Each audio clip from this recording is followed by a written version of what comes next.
Welcome to Goal, where we go beyond the game to delve into the bank accounts of the world's most influential football clubs. We crack open the wallets of the wealthiest players, check out their multi-million-dollar sponsorship deals, and marvel at the mega transfer fees clubs are willing to shell out to secure them. We also add up the price of owning a piece of football history. That's all coming up on Goal. Soccer, the only sport on the planet that can truly be called the world game. Boasting hundreds of professional leagues around the globe with thousands of clubs between them, the football industry sees billions of dollars changing hands at any given moment. Long gone are the days when clubs needed to hold local fundraisers just to stay afloat. Now, with the big clubs of the world's top league spending millions of dollars a day without even blinking, football is no longer just a game. It's serious business.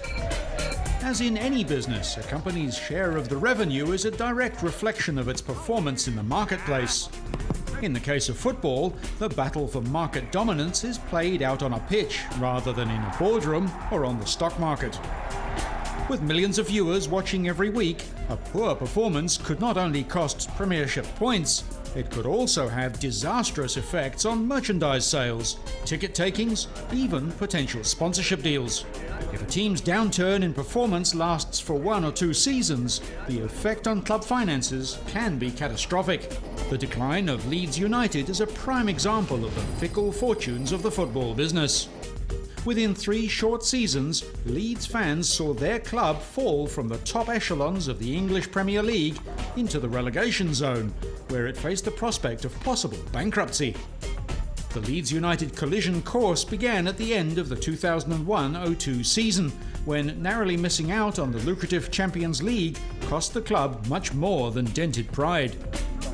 Having coughed up megabucks at the beginning of the season to buy players that would take them to the Champions League, they were out of pocket by millions of pounds after their costly investments underperformed. In serious debt, Leeds had to find big money and find it quickly. The only solution was to sell off some of its most valuable assets. In one fell swoop, the club kissed goodbye to 3 of its world-class footballers. Rio Ferdinand, Jonathan Woodgate and Robbie Fowler were sold to rival clubs in quick succession in the hope of stabilising Leeds United's bank balance.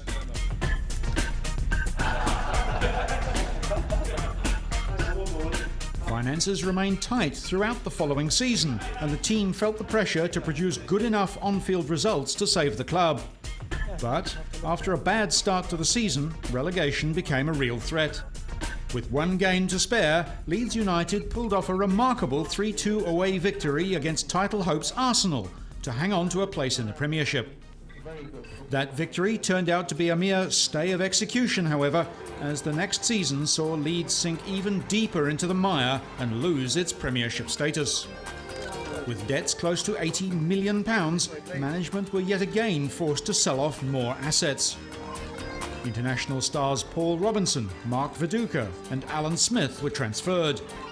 Leeds United home ground Elland Road Stadium and the Thorpe Arch Training Complex were also sold off to the highest bidder. With few assets left, getting back into the Premier League was crucial.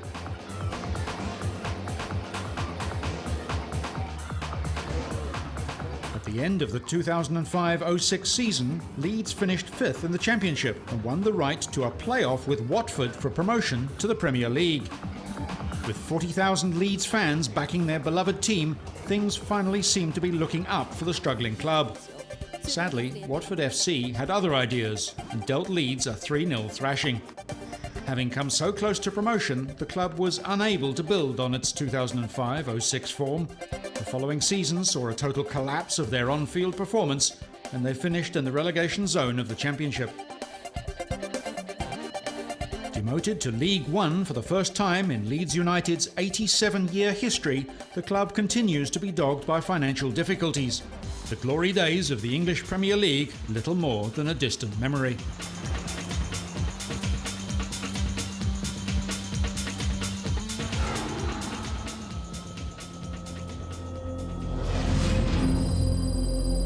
half an hour up the road, powerhouse Manchester United is light years away from Leeds in terms of its fortunes. Laying claim to the title of England's most successful club, Man U has won 9 premierships in the last 16 seasons, never finishing lower than third. Rubbing salt into other clubs' wounds, Manchester United is consistently listed by Forbes magazine and the Deloitte Football Money League as one of the world's richest soccer clubs. Thanks to its reported annual turnover of well in excess of £200 million, Manchester United has become a force to be reckoned with as a business as well as a football club. In late 2007, the club declared profits of £60 million, doubling its previous year's total and multiplying its 2005 takings by 6. But such impressive figures are still not enough to satisfy the ambitions of the club's directors back at Old Trafford HQ. They aim to post annual profits approaching £110 million by the year 2011. So, how does Manchester United do it? Where does all this money come from? Ticket sales for Manchester United, or match day revenue, contributes 44% of the total turnover for the year. The adoring fans hand over a massive £92.6 million to Manchester United on a yearly basis, for the privilege of watching the Red Devils make mincemeat of their opponents at Old Trafford. This works out at an average of £3.2 million per home game, a small price to pay for the legions of Man U fans who are happy to dig deep for the thrill of watching some of the world's greatest players in action.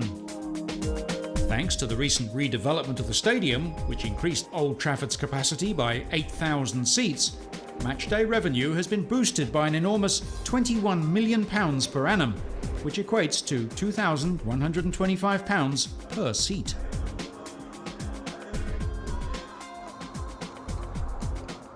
However, local growth is only one chapter of the Manchester United fairy tale.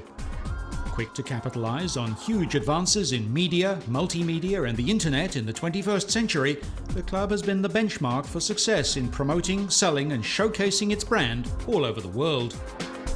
The introduction of the official Manchester United website, which includes MUTV, has enabled fans who missed the game to catch all the highlights. A comprehensive archive section of the site even gives access to past games and classic matches at the click of a mouse. The website also contains endless information about the club's past, present and future, as well as offering fans the chance to order tickets, buy merchandise and even take out MU finance.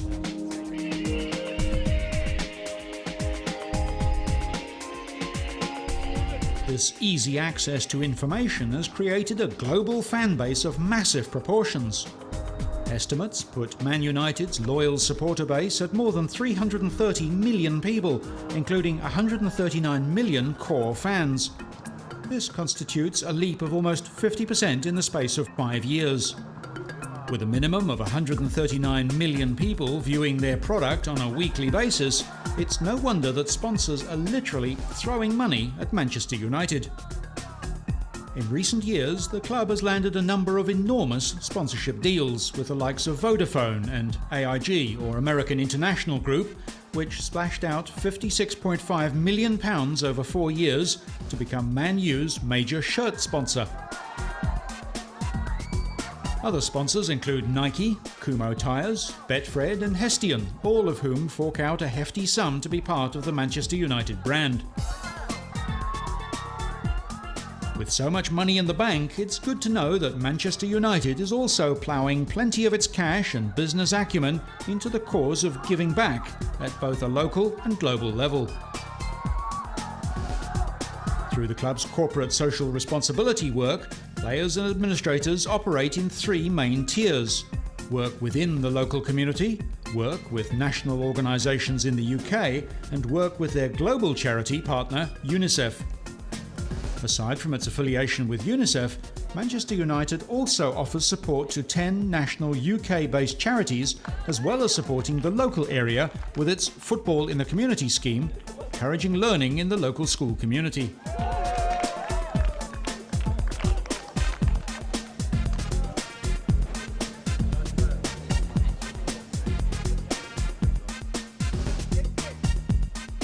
Seen here doing charity work with the UN, Man United is proving as much a leader in its philanthropic efforts as it is in its sporting and business pursuits.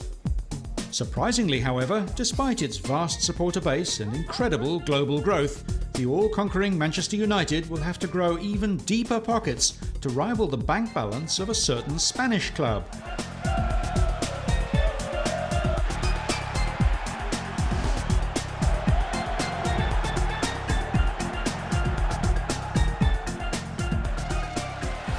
Coming up, the wealthiest football club in the world.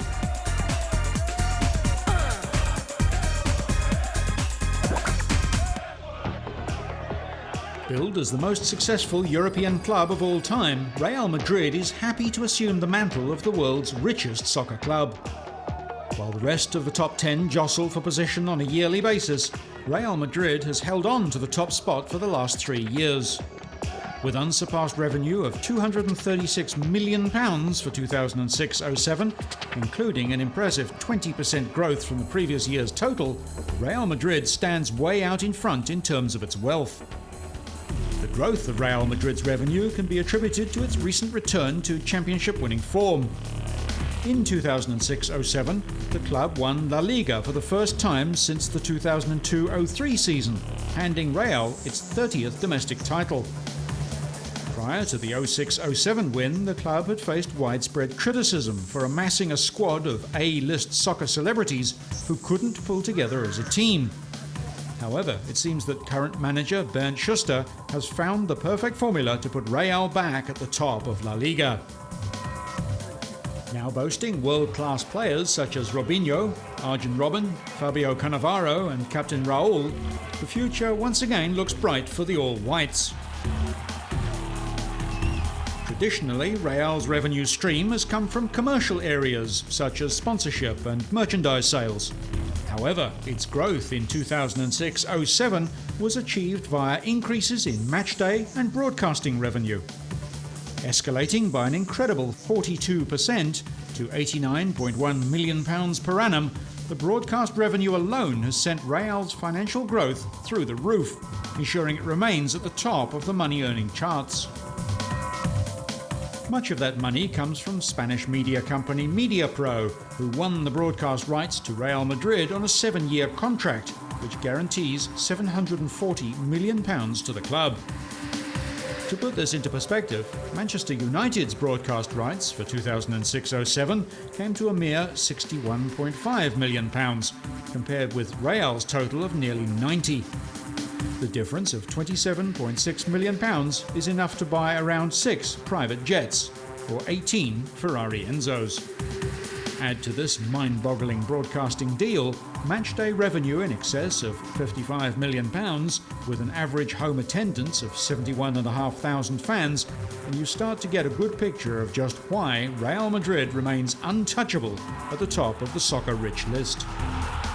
Let's not forget that all those fans need to be dressed in the ever-changing strip of their favourite club.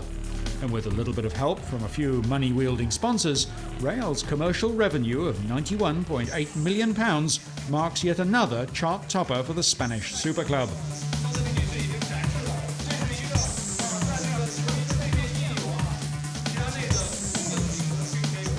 It's difficult to ascertain whether Real Madrid's success is a result of its wealth or whether the club has accrued its massive wealth on the back of its success.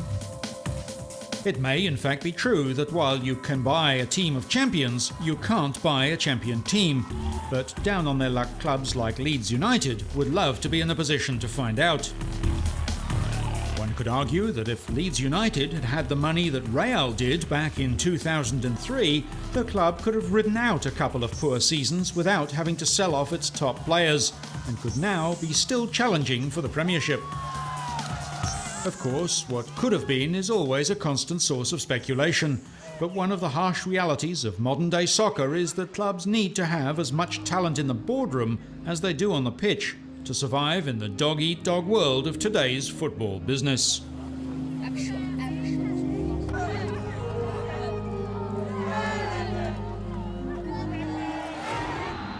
Coming up, clubs aren't the only ones benefiting from the growth of soccer. Not so long ago, professional footballers had to work a day job to make ends meet. Sure, they got to play the game they loved in front of packed stands in sold-out stadiums. They were adored by children, loved by the elderly, and praised for their honour and sportsmanship. But when it came to collecting their cheque, they were certainly no noughts at the end of it. Back in the 1930s, Everton legend Dixie Dean was being paid the princely sum of £8 a week. How things have changed. With soccer's modern-day elites signing on for figures that read more like international phone numbers than salaries, it's the players themselves who seem to have gained most from the international growth of football. Since the year 2000, EPL players' paychecks have increased by an average of 65%. To an impressive £676,000 per year, and that doesn't include bonuses. A staggering 30% of them are earning a basic salary greater than £1 million per season. In recent years, players the likes of Ronaldinho, Frank Lampard and even Thierry Henry have topped the list as the world's highest paid players. Surprisingly though, it's not these seasoned professionals who currently lead the way in mega salaries. A changing of the guard is in progress, with the next generation of players calling the shots. Drawing a gargantuan weekly income of $286,876 Brazil international and AC Milan regular Kaka tops the pile with a whopping $15 million a year. Although this may come as a surprise to some fans, the midfielder has done plenty to deserve such distinction. During a stellar 2006-07 season, Kaka led his club side AC Milan to an emphatic Champions League win. And the Champions title wasn't the only addition to his trophy cabinet the season.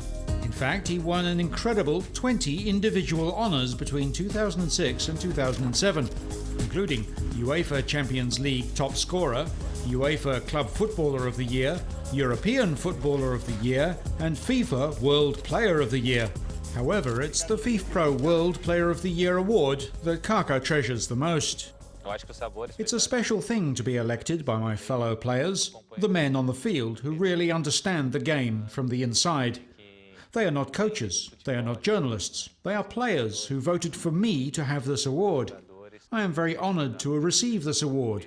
It's a great feeling to know that I've reached this level in my profession, and I would like to thank a lot of people for helping me reach this point.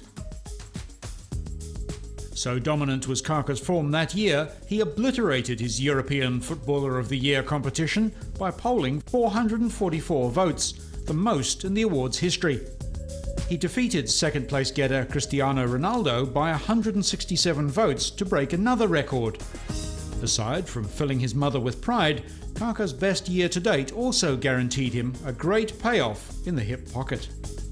Determined to keep the world's best forward in its ranks, AC Milan offered Kaka a 5-year contract that includes the highest salary offered to any player in the history of the sport. His current sponsors, Armani Jeans, Adidas and Guarana, a Brazilian soft drink, have not disclosed how much they pay Kaka for these endorsements. However, there's no doubt that when the contracts expire, they will need to offer the highest paid player in the world a lot more. Kaka's meteoric rise may have left Brazilian teammate Ronaldinho feeling a little inferior. Formerly the highest paid player in the world, he now has to settle for a close second. Still, taking home a weekly pay packet of $271,153 doesn't leave Ronaldinho with too much to worry about on the financial front. All totted up, his annual earnings come to a massive $14.1 million, and that's without counting endorsements.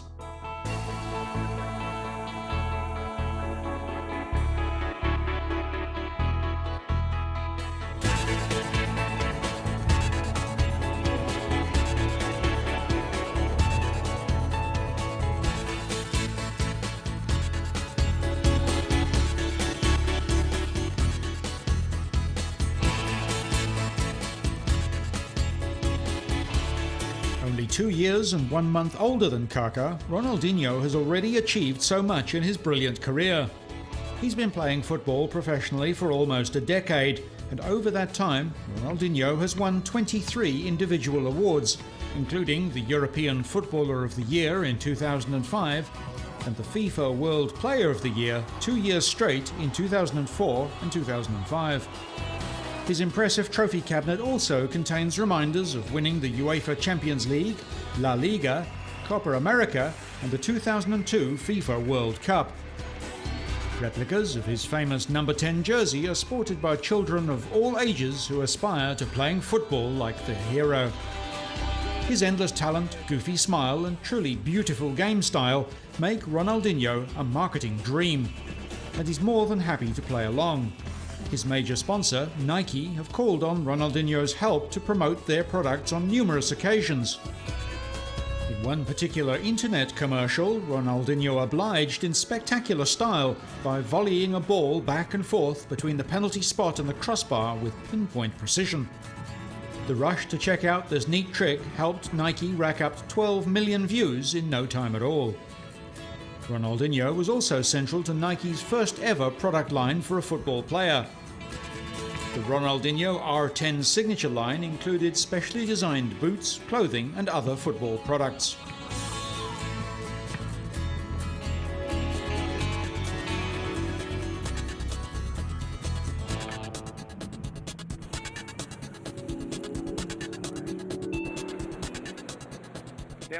We have created this new line with Ronaldinho. Understanding his view towards football, Ronaldinho transcends football through his ability, his personality on the field and off-field. As a result, this line has been created according to his exact requirements. The R part of the logo is from his initial, while the 10 represents the number 10 shirt he proudly wears every game. Including him in many stages of the development process, Nike designers were thrilled to be working side by side with an internationally recognized football icon.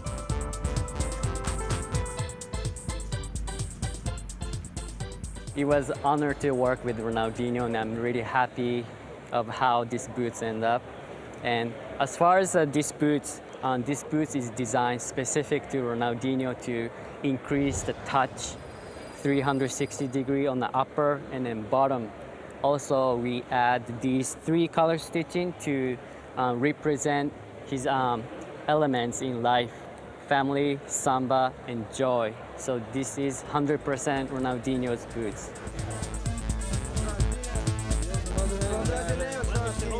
Currently one of the most sought-after names in the game, it's difficult to place a figure on what Ronaldinho is worth to companies like Nike. But according to a survey conducted by consulting firm BBDO Germany, his endorsement of a product is worth over $56 million. Despite all the fame, fortune and associated luxuries, Ronaldinho still spends a lot of time with his family, both in Spain and his native Brazil. He remains the ultimate idol, both on and off the pitch.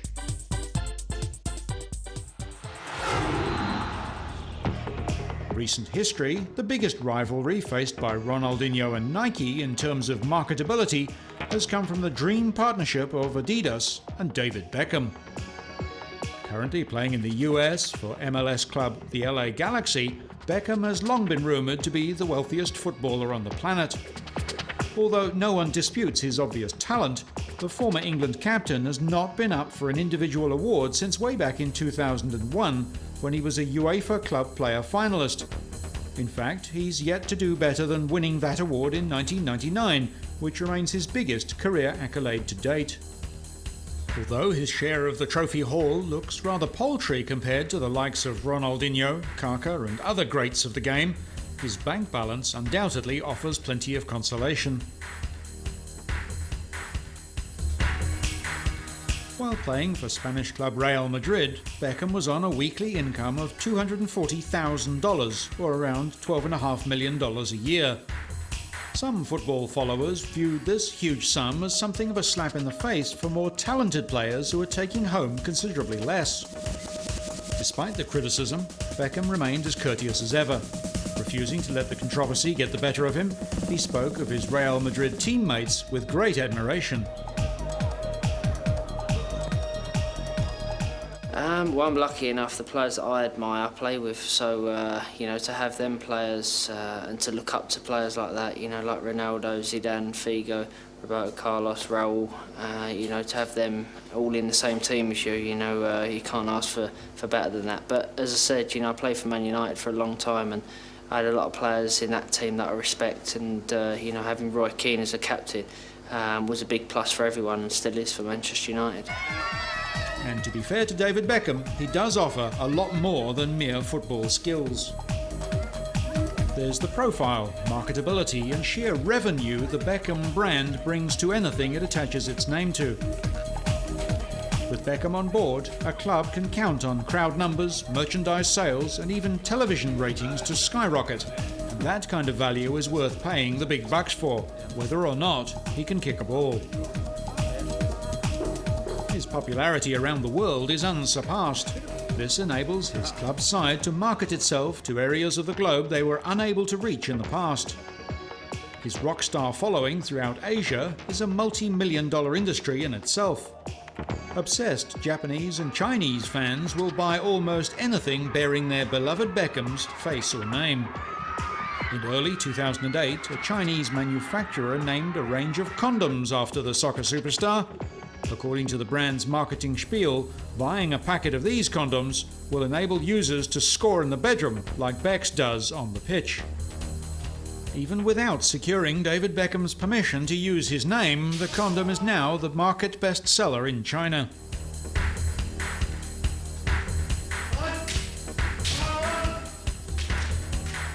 The magnitude of the Beckham phenomenon sweeping across Asia persuaded mobile phone manufacturer Motorola to jump on board the bandwagon and become a major sponsor. Having seen what Beckham did for former sponsor Vodafone's profile, Motorola is hoping its new star will help it make a similar impression on the market. Motorola joins the likes of Adidas, Coty, Corio Armani, Police, Sharpie and Pepsi as products that Becks currently endorses.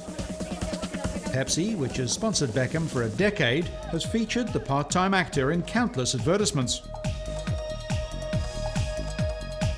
Never shy of the camera, he's shared the screen with plenty of other A-list celebrities in his career, including Beyoncé Knowles and Jennifer Lopez. There is one sort of camera, however, that Beckham now refuses to smile for. Since suffering the slings and arrows of the gutter press in the wake of his affair with Rebecca Luz in Spain, he and his wife Victoria have been determined to steer well clear of the stalking paparazzi. No, obviously the football side is better now, but I think that I'm always going to have the problem with paparazzi. You know, I have two men that have been outside my house for the last 2 years every day. Which is frightening at times, but you know, that's unfortunately my life, and I accept that. But you know, I'm very happy here. You know, the people are great to me. They always have been, and hopefully always will be. And you know, I have a new house, and my children are happy in the school, and everything's perfect.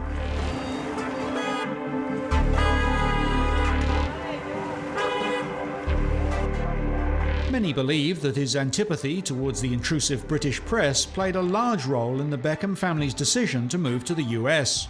Upon signing with LA Galaxy, Beckham in fact took a hefty salary reduction. He now earns a dismal $142,000 a week or $7.5 million a year, which equates to around a 40% pay cut compared to his Real Madrid earnings. But don't go feeling too sorry for him. His weekly salary is boosted by a cleverly constructed deal that ensures Becks sees a percentage of LA Galaxy's matchday revenue and merchandise sales. Recent reports indicate that at last count, the David Beckham empire is worth around $225 million. Coming up, we check out the best and worst transfer deals of all time. Transfers. Talk of them makes every football fan nervous, especially when the rumours start flying that one of their team's best could be heading overseas, or even worse, to a rival club. Player transfers can make or break football teams. Millions of dollars are often gambled on bringing in star players, and if those big-ticket ring-ins fail to live up to expectations, strapped-for-cash clubs can be left in financial ruin. Everton were lucky not to find themselves in Queer Street after signing Danish defender Per Koldrup for an enormous £5 million. The new addition to the club's lineup was brought in from Italian club Udinese in 2005 to strengthen Everton's questionable defence. However, after just one league appearance, Koldrup was put on the next plane back to Italy. It turned out that this so-called world-class defender was totally incompetent with balls above head height. In other words, he couldn't head the ball.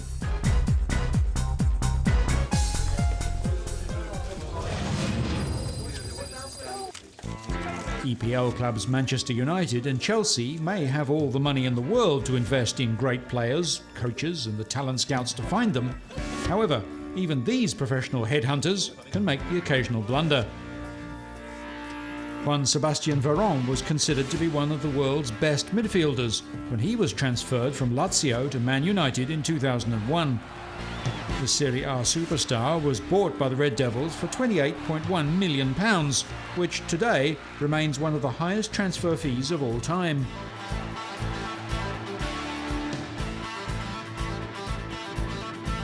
After a slow start to his EPL career, acquiring multiple injuries over the course of 51 games in 3 seasons, Veron was scalped by new Chelsea owner Roman Abramovich.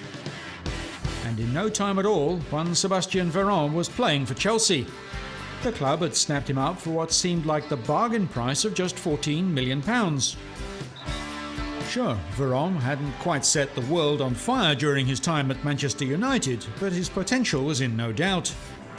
Whether it was the cold English weather or a lack of empathy with his new club, the move to Chelsea did nothing to tease out that potential.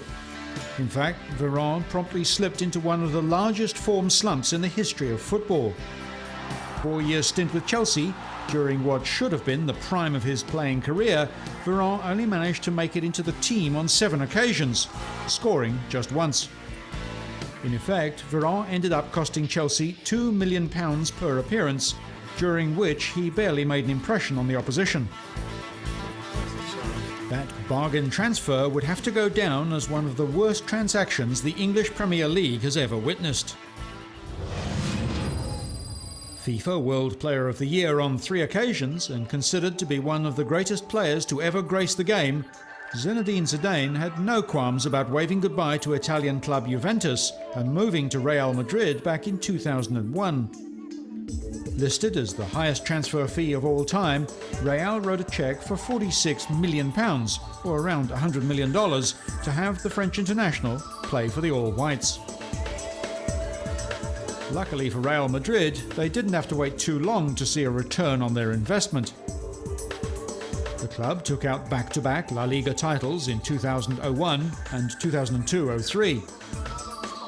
In his time spent at Real Madrid, Zidane won his 3rd FIFA World Player of the Year award, clocking up 37 goals in 155 appearances. The now retired Frenchman is looking forward to being able to spend more time with his family. Ma vie pour le moment elle est simple et compliquée à la fois parce que jusqu'à présent. For the moment, my life is both simple and complicated at the same time. Bien géré. Because until now, I had the pretext or excuse of playing football, so my life was well managed. Today, I have stopped and want to do something else. And at the same time, it's complicated because I am not organized at all. So obviously, I will have to get organized. But today, it's simple. It's about enjoying the moments I didn't have time to enjoy in the past. Things about life, enjoy my family, to get more time off for the kids, to move when I want to try and have some free time when I feel like it. That's it. My life is simple, like trying to do things the easiest way possible. Zidane was part of a spending frenzy by the Spanish club. Known back home as the Galactico, Real went shopping for a superstar player every year from 2000 to 2004. The club's total outlay of £141.7 million with an average of just over £28 million per player, makes this buying bonanza the most extravagant in football transfer history. The spree involved breaking 2 transfer records over the period, including the current record of £46 million in 2001, which upped Real's previous record transfer fee of the previous year.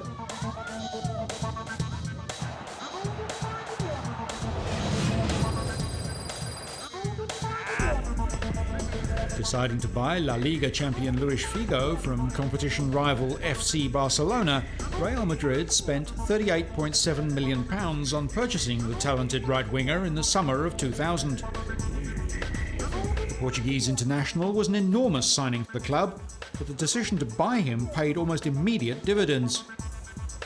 The following year, Figo went on to win FIFA World Player of the Year and took his side to the Primera Division's title, as well as the UEFA Champions League semi-finals.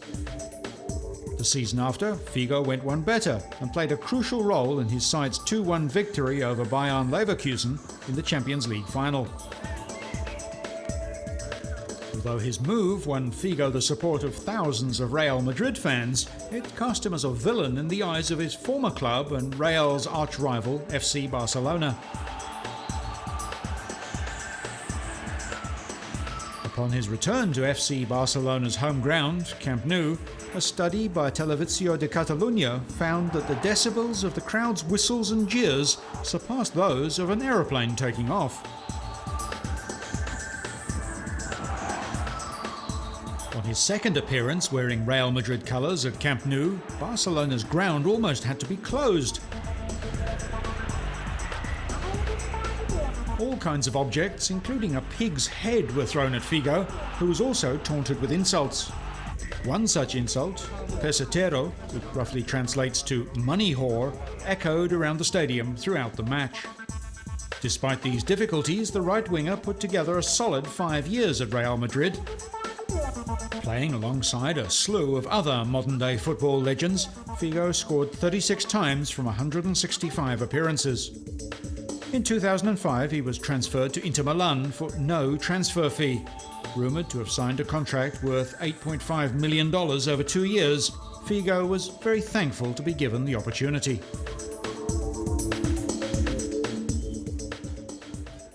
Muy contento y feliz por estar aquí, por el Inter me dar la oportunidad de poder debutar en el calcio.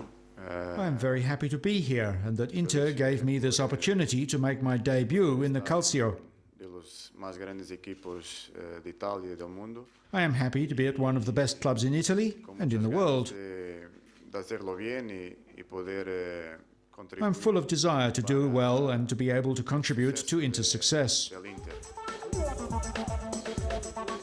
During the reign of Galactico, other large transfers involved bringing Ronaldo from Inter Milan for £26 million, David Beckham from Man U for £25 million, and Michael Owen for £8 million from Liverpool. Despite the team's early dominance, Real's grip on La Liga supremacy began to fade as its world-class players all started to age. It took an injection of young blood to take the club back to the top. There has recently been much debate about the money spent by EPL side Chelsea on Ukrainian Andriy Shevchenko. The second top scorer in the history of European club competition, with 60 goals from 112 appearances, the Ukrainian striker has received great praise from previous clubs, Dynamo Kiev and AC Milan, and for good reason. In his 7 seasons with the Italian club, he scored 173 times at an average of just under 25 goals per season. However, this modern-day goal machine hasn't come close to matching that fine form since joining the Chelsea side. Signed on May 28, 2006 for a Chelsea record transfer fee of £30 million, huge things were expected of Shevchenko by management, teammates and fans alike.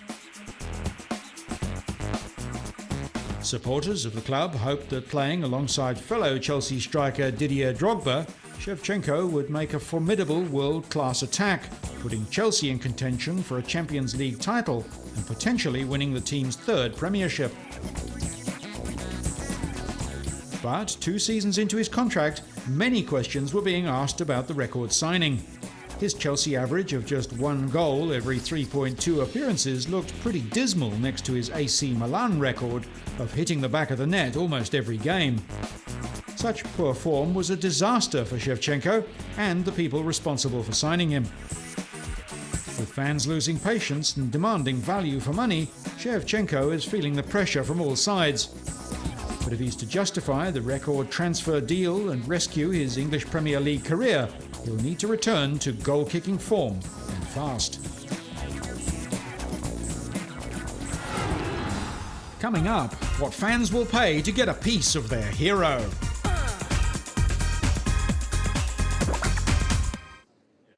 Easily the most popular spectator sport in the world, soccer has a fan base that no other game can match.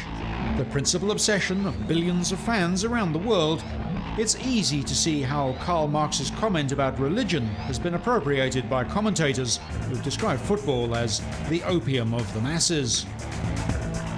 For legions of indoctrinated soccer fans, nothing is more important than next Saturday's game. These fanatics love nothing better than being close to the action. And some will stop at nothing to have a piece of soccer history to call their own. A memento to hang on their wall with pride, a knick-knack kept handy on the mantelpiece ready to be shown off to visiting friends and relatives. These are the suckers for memorabilia. While an odd pair of dirty football socks may not float the boat of every fan, there are more than enough people snapping such stuff up to turn the sale of soccer memorabilia into a multi-million-dollar industry. Whether it's a signed shirt, a famous ball, or even an old pair of boots, if it's been worn by a famous footballer, someone out there will be prepared to part with big bucks for it. Of course, the better the player, the more valuable the memorabilia. For example, a signed matchday shirt worn by Ronaldinho would be worth a great deal more than, say, a shirt worn by Per Koldrup.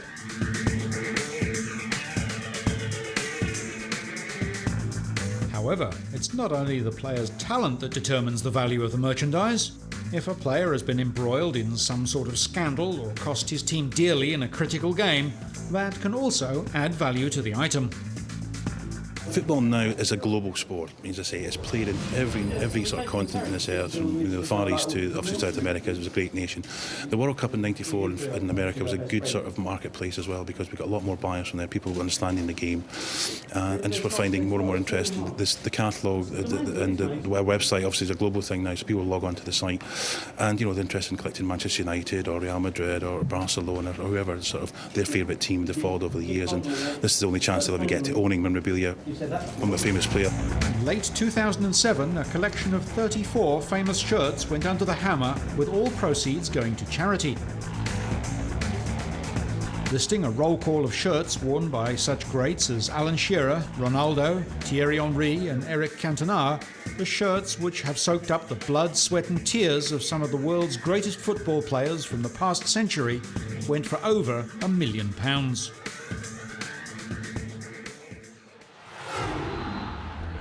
In May 2005, the oldest surviving FA Cup was sold at auction for a massive $1.16 million. The cup, made in 1896 as a replacement for the stolen original, was bought by a telephone bidder at Christie's in central London. The FA Cup sold was one of only 4 produced for England's famous annual footballing competition, which began in 1871 and is the only one to come up for sale. It was presented to winning teams between 1896 and 1909 and was held by Manchester United, Tottenham Hotspur, Newcastle United, Everton, Nottingham Forest and Manchester City won the competition for the first time. The bid of $1.16 million was the highest for any football memorabilia on record, beating the previous best set in 1997 when a copy of the Jules Rimet World Cup sold for $617,000. However, the 2005 record was soon eclipsed by the sale of a football used in the 2006 FIFA World Cup final between Italy and France. It sold at auction for a staggering $3.1 million, almost doubling the previous record for football memorabilia. Signed by the Italian team, which beat France on penalties, it was snapped up by Qatar's Emir-in-Waiting, Sheikh Mohammed bin Hamad Al Thani. The self-proclaimed Italian football fanatic had attended the World Cup final and felt that the chance to own his own piece of footballing history was just too good to pass up. The World Cup final ball was not the only item sold off at auction from the 2006 FIFA competition. Various World Cup-related items also went on sale at an auction house in Garching, including tracksuits worn by trainers and players, along with logos and posters from stadiums. We have the original Jurgen Klinsmann tracksuit with his initials on it. That is a highlight. We have Oliver Kahn's football shirt with Philippe Lahm's signature. We have the original boots, which Bastian Schweinsteiger wore, and they are also signed. And we have a really great ball from the opening ceremony with lots and lots of famous autographs on it, including Pelé, Franz Beckenbauer, Claudia Schiffer, Günther Netzer, Stoiber, and so on. With 300 football fans from all over the world attending the auction, it was clear that some fans will stop at nothing to eke out every last drop of excitement from the World Cup. Although the party had already been over for several weeks, many were determined to buy a piece of history so they could go on living the World Cup dream. Those pieces of history can come with a rather large price tag. The original tracksuit worn by Jurgen Klinsmann went for $930. Bastian Schweinsteiger's boots fetched $750, while the ball signed by Pelé had to be seen as a bargain at just $2,625.